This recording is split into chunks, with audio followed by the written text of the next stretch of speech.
Nous sommes de retour. La dernière fois, j'ai atteint 400. L'objectif aujourd'hui est d'atteindre 500. Allons rencontrer le nul. GS couche, le bro vient d'Allemagne. On joue I4. I4, c'est le bon chemin. Jouons simplement I5. On le copie. Rien de fou. Il l'est. Je pensais qu'il allait sortir la dame ici pour faire des trucs de fou. Mais le bro a juste sorti le cavalier. Il a attaqué notre pion central. Pour le sauver, il suffit de sortir le cavalier pour le protéger. On aurait pu jouer la défense Petrov avec le cavalier, mais pourquoi faire compliqué? Il a fini par le sortir. Le cavalier est sorti. Jouer le fou ici ou simplement le cavalier. On fait de même avec 4 cavaliers. J'aime bien le fou ici. On sort probablement le fou pour sacrifier immédiatement avec l'idée de jouer d'I4. C'est une idée très populaire. Le gars pousse juste le pion. Ce n'est pas le meilleur coup parce que maintenant ce fou ne pourra jamais sortir. Idéalement, mieux vaut sortir le fou puis pousser le pion. C'est plutôt bon pour nous. Regardez ça. Le fou est sorti. On pousse maintenant. Que fait le bro? Le fou protège le cavalier, donc on ne peut pas le prendre. Ce n'est pas une bonne idée de bouger la pièce 2 fois. Et il ne peut même pas prendre F7, et il n'y a pas de fou pour soutenir F7. Alors que fait le frérot? Je peux pousser et chasser le cavalier, mais pourquoi s'embêter? Il suffit d'avancer, non? Ouais, développe juste le cavalier. Reste simple. Peut-être que je peux jouer H6, chasser le cavalier. Peut-être la tour. Je sors peut-être le fou. Il ne sacrifiera jamais. Peut-être qu'il sort la dame pour lancer une sorte d'attaque. Ouais, le cavalier ici a juste l'air effrayant. Peut-être qu'il voulait tenter H6. Mais il n'y a aucune menace. Pas besoin d'avoir peur du poney. Un seul poney ne peut pas nous effrayer. On a sorti les 2 cavaliers. Un fou est sorti. Bientôt un autre sortira aussi. On ne peut pas y aller, le fou le couvre. On peut repousser le cavalier. Ensuite, placer le fou ici. Ce n'est pas vraiment un clouage. Mais j'aimerais mettre mon fou là. Je ne veux pas aller là. Il pourrait le prendre. Ce n'est pas une mauvaise idée. Parce que même s'il prend le cavalier fou, je peux reprendre. Je vais roquer. La colonne F sera ouverte. Ce n'est pas si mal, j'aurais pu tenter ça. Mais en quelque sorte, je lui demande de prendre mon fou pour que, quand je roque, la tour soit sur la colonne F ouverte. Le fou est toujours vraiment sympa. Peut-être que je pensais qu'il y avait l'idée de prendre le pion avec le fou. Je pensais à sacrifier par là. Lancer une attaque à la découverte pour gagner le cavalier. Mais attention, il est toujours protégé par le fou. Pas d'action irréfléchie. Mon bro a été déconnecté. Ok, il est-il revenu? Je croyais qu'on aurait un freebie. Fou en H5. D'accord, je vois ce que mon pote prépare. Le cavalier attaque ceci, le fou attaque cela. Si je suis idiot et que je joue un coup au hasard, genre pousser un pion, le cavalier peut simplement prendre le fou. Clouer pour gagner. Stratégie solide. Impossible de prendre F7 car protégé, mais bonne idée. Je peux jouer G6 et chasser le fou, mais ce coup semble vraiment médiocre. Le roi sera toujours faible et les cases noires seront aussi faibles. Je peux prendre. Je peux prendre. Mais ensuite, la dame reprend et la dame a l'air un peu trop menaçante. Donc peut-être juste roquer. Alors le clouage n'est plus là. S'il prend, on est content de prendre. Il ne peut pas prendre là. Et peut-être qu'on se détend. On se détend. Qu'est-ce qu'il veut, le gars? Il me fait peur avec ses 2 pièces à l'attaque. Mais nous n'avons pas peur de lui. Pourquoi aller en H6? Parce qu'après, G6 devient un peu faible. Genre il peut prendre, reprendre et placer le fou là ou quelque chose comme ça. Je ne veux jamais prendre parce que sinon la grande dame va être de la fête. Donc ce n'est pas la bonne façon de jouer. Mais il a quand même eu quelque chose. Il est devenu un peu effrayant. Il est devenu un peu effrayant. Peut-être qu'au lieu de placer le fou ici pour chasser le cavalier, il aurait dû jouer H6 quand il l'a amené en premier. Maintenant, il devient fou. Le gars devient complètement ouf. Des cavaliers partout, dans toutes les directions. Il cherche une belle fourchette. Malgré mes efforts, ça ne sert à rien. On a une chance. Encore une prise. Il reprend. On n'a rien. On pousse son saut, mais le gars recule simplement. Désolé, le gars recule simplement et on obtient. Attends. C'est plutôt pas mal. C'est plutôt pas mal. Si je pousse, il ne peut pas reculer. Le fou n'est plus protégé par la dame, donc il doit prendre en quelque sorte. Cela nous permet d'atteindre notre objectif d'ouvrir la colonne F menant à la gloire. S'il va ici, je pourrais prendre et doubler les pions, mais ouvrir la colonne G est risqué. On pourrait se faire attaquer, mais je sens que le cavalier va prendre le fou.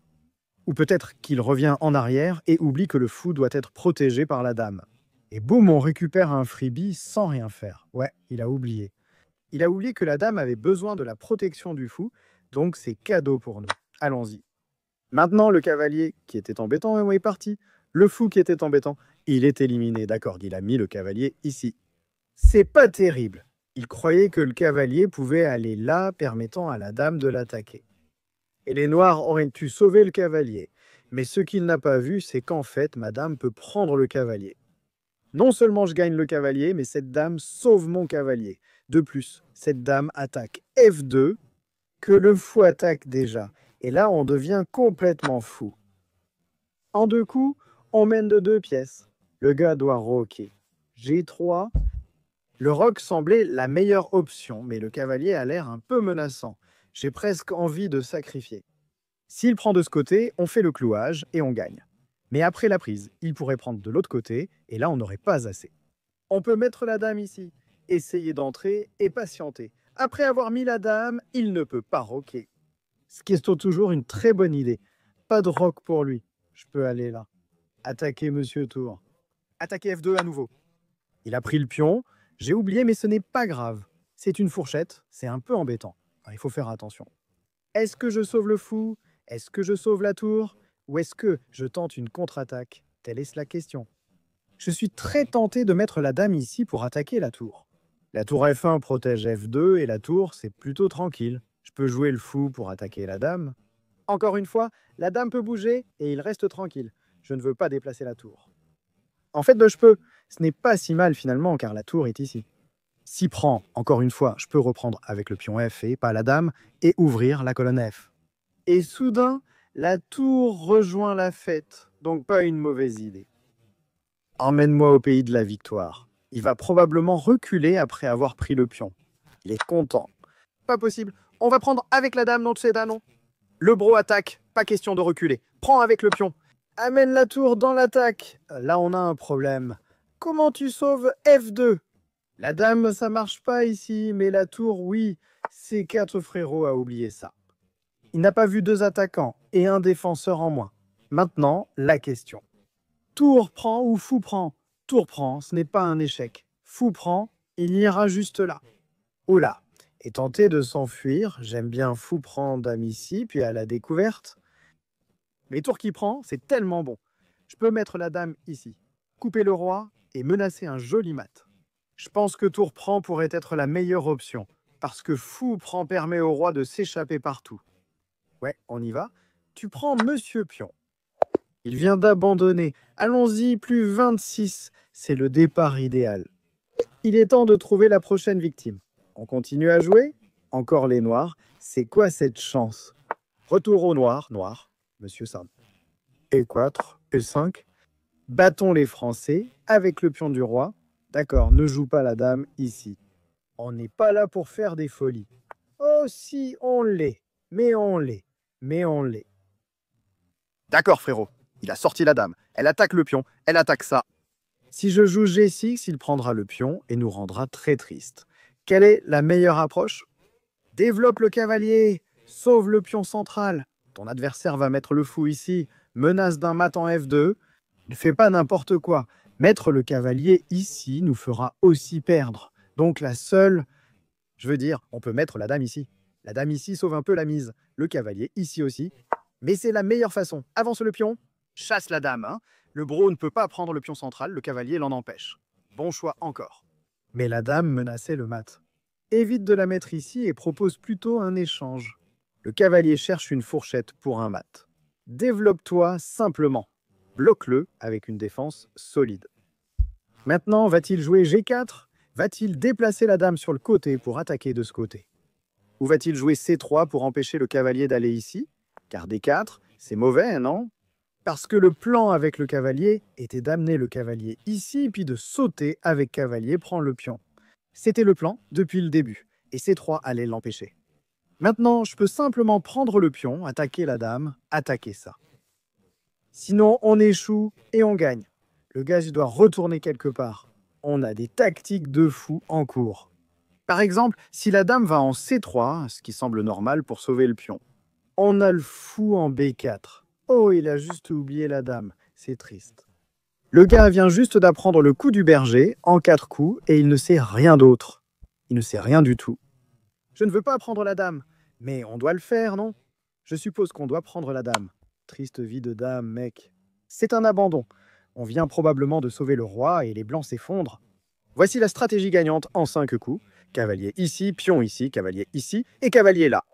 D'accord? Le gars vient d'abandonner. Trouvons le prochain pigeon. J'espère qu'on aura les blancs. Franchement, qu'est-ce que chess.com fabrique? On a vraiment eu noir, noir, noir d'affilée. Triple noir, sérieusement. Bon, l'avantage avec ce gars, c'est qu'il a aussi joué la dame ici. Il essaie de prendre le pion. Il veut nous attaquer. Ah, la vie est si belle. La vie n'a jamais été si belle. Nous n'abandonnerons pas. Développons le poney, sauvons le pion, et une vie heureuse s'annonce pour nous. Frère 400 d'élo, c'est le meilleur élo. On peut s'amuser avec Monsieur Jupiter. Développe le fou, je sais. Tu veux nous tester? Prends-le. Attends, non, D4 est une idée intéressante, parce que le cavalier prend le pion. Il peut prendre ce pion. Je peux le prendre aussi. Ou je peux simplement développer le cavalier ici.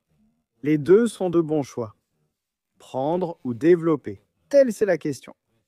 Je peux jouer G6, mais ça me semble inutile. Je pense que l'idée derrière est de prendre le pion. Il va mettre le fou ici. Nous jouerons G6, la dame et le cavalier ici. Jouer I5 pour chasser le cavalier et prendre F7 pourrait être envisagé, mais ce n'est pas réalisable. Le mieux serait de développer le cavalier, chasser la dame et attaquer le pion central. Le gaz ne peut pas prendre, le cavalier le protège. On attaque ça. On est plutôt tranquille. Si la dame revient ici, encore une fois, on peut prendre ce pion avec le cavalier qui prend le pion. Il devient fou. Dame en F5. Qu'est-ce qu'on fait, mec? Qu'est-ce qu'on fait? Je ne prends pas ici et ne gaffe pas. La dame prend le pion et donne un cavalier gratuit. Une idée folle. Le fou regarde la dame. On peut en fait jouer D5 tout de suite. Et la dame va avoir tellement de problèmes. D5. À l'attaque, madame dame. Où allez-vous? Le centre s'effondre. On a sorti les cavaliers. On a sorti les deux snipers. Et le gars s'effondre. Sous la pression de D5, les blancs s'effondrent. Il prend le pion. Il ne voit pas le dragon. Le dragon est sorti. Le dragon mange la dame. Est-ce le moment? C'est l'heure d'arrêter. Encore une victoire et on atteint les 500. Qui sera notre prochaine cible? Enfin, on a les blancs. Jouons I4. Si prendre I5, je mettrai la dame ici. On ne peut pas les changer. On va lui faire la même chose. D'accord, J6, pas de problème. Allons-y, D4. Prenons le bon centre à notre façon. Le fou sort, attaque le pion, mais la dame le protège. On peut développer n'importe laquelle des 4 pièces. Je voudrais développer ce cavalier en premier, et ensuite peut-être amener ce fou sur cette case ou celle-ci. Maintenant, idéalement, ils vont jouer D6 pour empêcher l'avancée du pion. C'est le problème quand on sort le cavalier trop tôt.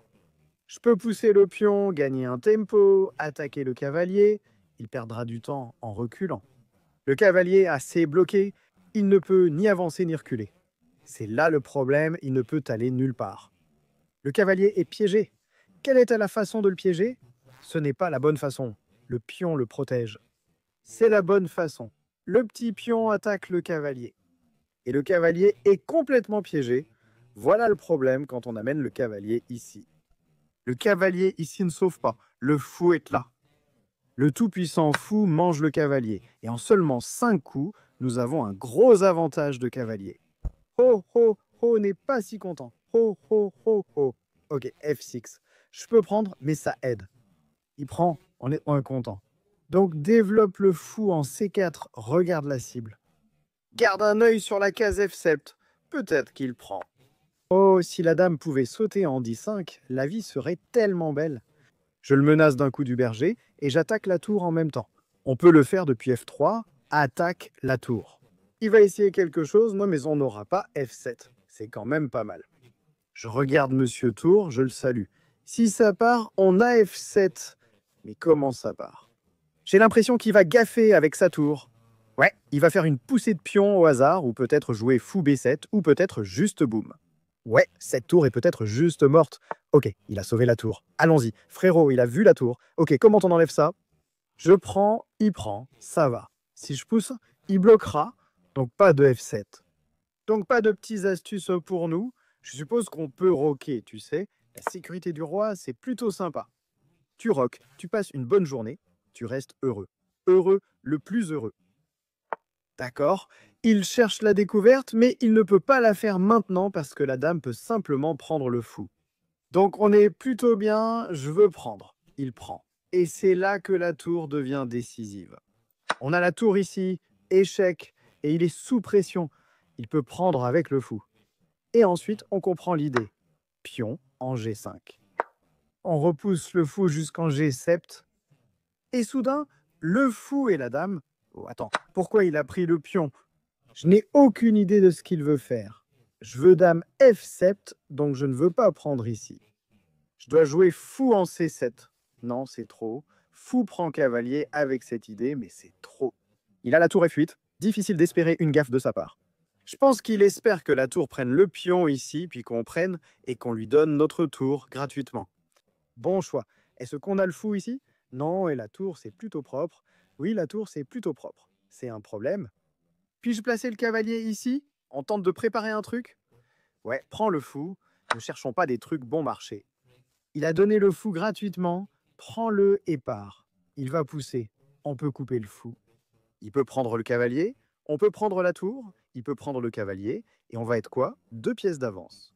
S'il n'y va pas, ce qui n'a pas l'air probable, le frère ne peut pas roquer. Le fou est plutôt content. Comment amener la dame en F7? Oh, il a joué C5. C'est vraiment un bon coup, sans mentir. Le frère a vu des tactiques. Je n'ai pas envie de prendre le fou, même si c'est le meilleur coup. Je veux attaquer en plaçant la tour ici. Dis-lui de prendre, de reprendre. Mais avec le cavalier, ici est plutôt bien. Je suppose qu'on doit prendre. Il doit prendre. Je peux reprendre et ensuite donner le cavalier. Est-ce qu'on a un cavalier ici? Mais ensuite, il joue le cavalier ici et prend la tour. On doit la capturer. C'est triste. Nous avons 2 pièces d'avance, mais jamais eu dame F7. Maintenant, on peut tenter des pièges. Je viens d'analyser, le cavalier est aussi perdu. Un attaquant, 2 attaquants et un défenseur. Pourquoi prendre le pion quand tu peux prendre le cavalier? Cavalier libre et 3 beaux pions d'avance. Prendre avec la dame est probablement la meilleure option. Tu sais, quand on est en avance, on devrait échanger la dame. Mais je n'en ai pas envie. Je préfère mater en F7. La gourmandise devient de plus en plus grande. Tu devrais prendre avec la dame. Tu devrais vraiment prendre avec la dame. Ne prends pas. Ne fais pas ce que je fais. Ne prends pas. Ne prends pas. Je suis trop gourmand. D'accord. Il attaque le fou. Ça a du sens. On est un peu cloué. C'est pour ça que prendre avec la dame était mieux. On aurait pu échanger les dames et tout aurait été si simple. Maintenant, on est un peu cloué. Il attaque le fou. Et il regarde par là. C'est un détail, mais ça a son importance. Et je ne peux pas mettre la dame ici parce qu'il prend échec au roi. Et il sort. Pourquoi on est si gourmand? Pourquoi on est si gourmand? Je veux dire, mettre le fou ici, ce n'est pas la fin du monde.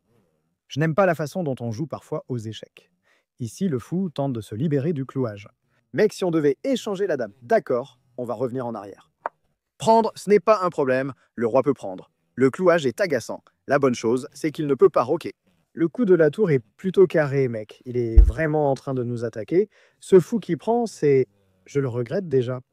La tour prend le pion prend le pion. La dame attaque mais ne peut pas prendre. Développons moniseur poney pour qu'il grimpe. L'idée est que la tour prenne le cavalier et la dame le fou.